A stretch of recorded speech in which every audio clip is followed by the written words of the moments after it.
Steph generated 1,100 leads using Facebook ads at an average cost of $26 over the past 6 weeks. Today, I'm joined with her to discuss the strategy that she implemented to be able to generate these kind of results. Welcome, Steph. Thank you. So these are some pretty impressive results here, especially for your lead forms, and also from what understanding that these are not just submit your phone number and email. You're getting a lot more details from people on these as well. So it's not just a really basic lead that you're generating here. Yeah, exactly. So a couple of things that we do, I guess, to ensure that the volume is there plus the quality. I think quality is key because a lot of agencies will run lead form campaigns and they'll have a heap of volume, but like the quality will be bad. So there's a few, I guess, different things that you can put in place super easy within your lead forms to improve the quality. So the first one is super simple. So when you're setting it up, you select higher intent instead of more volume. So what this does is it adds in a secondary step at the end of the lead form so that the customer has to review their details before they submit. So that's the first thing that you can easily do when setting them up. The second thing that we do, and this has been done because we have run so many lead form campaigns across so many different industries, is adding in custom questions and really nailing these custom questions so that it pulls information from your customer to the business that helps qualify them.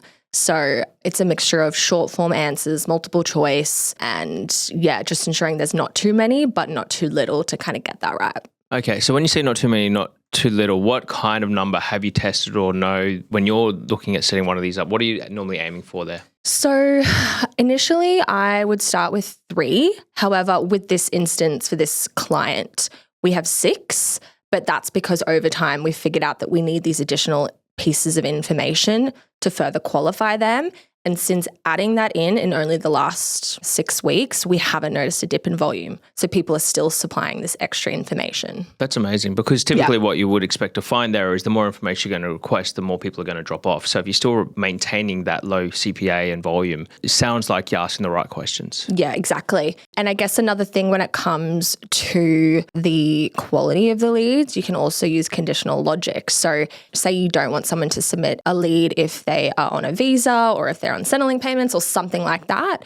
You can have that as a question and then make sure that they're filtered out so you don't waste your ad spend as well. So that's kind of the third thing that you can do as well. Okay, cool. And then isn't there a way then you can train the pixel to only then count conversions that are coming from ones that are qualified and that are ticking all the boxes to what you want? Yeah, I guess you can make audiences based on people who've submitted your lead forms. So that would be some form of, I guess, using that data to find more people. So creating a lookalike off that. Sorry, what I was referring to is can't you disqualify leads? So can't you say if they answer something that's not right, then don't count it as a lead. So then Facebook's not going to find more of those sort of that's thing the conditional logic essentially. Okay, cool. Yeah, it would train the algorithm, I guess, to know who to find, who not to find, etc. Okay, cool. So then when a completed lead form comes through, it's going to be only the ones that have answered the questions in the way you want. So that way then Facebook understands, all right, cool. If they don't tick these boxes, then don't find more of these people. So as the algorithm's learning more, you want more of those people. So it's probably a second benefit there for the conditional logic. Yeah, for sure.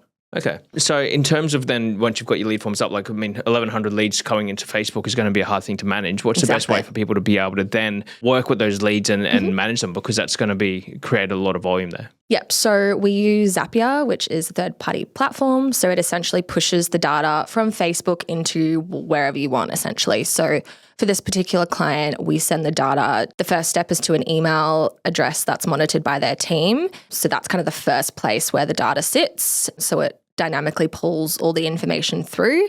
The third step is sending that information to an Excel spreadsheet. So essentially it's set up in a way that they can easily track the stages of the leads. So you have drop downs that say this has been contacted, this is, they're not qualified, or they've been sent a quote. And then we can kind of look at that data with the client and look if the quality is good, if there's any trends in the data. So if we are seeing that a lot of the inquiries are for a particular product, how we can utilize that, I guess, insight into future ad campaigns. Okay. And I think there'd be a final step there to then using your offline conversion data as well. So then you could have that data feed back into Facebook from your Google Sheet or whatever, saying, all right, cool, well, these leads have closed, or from your CRM, these leads have closed, send that back into Meta. Then you'll be able to work out your ROI based on your lead form campaign that's been running. Yeah. Essentially, that's the goal, is to have that end-to-end, I guess, communication between Facebook and whatever kind of CRM platform they're using. That's the goal. But we do find that feedback loop isn't always the case for some clients. So there is that barrier there and that struggle when dealing with clients. If they are not able to provide us with that quality feedback, we are a little bit blind. So yeah, I guess if you are wanting to run lead gen campaigns, that's something that you should definitely try to have in place. Well, thanks for joining today. I think any businesses that aren't currently using lead forms within their Facebook ad strategy, it's definitely worth a try. We've seen really good results for our clients using this strategy, and the cost per lead is much lower than what we've been able to generate when using a landing page. And the quality still being good, being that we're using the right qualifying questions. Thanks for watching. Nice.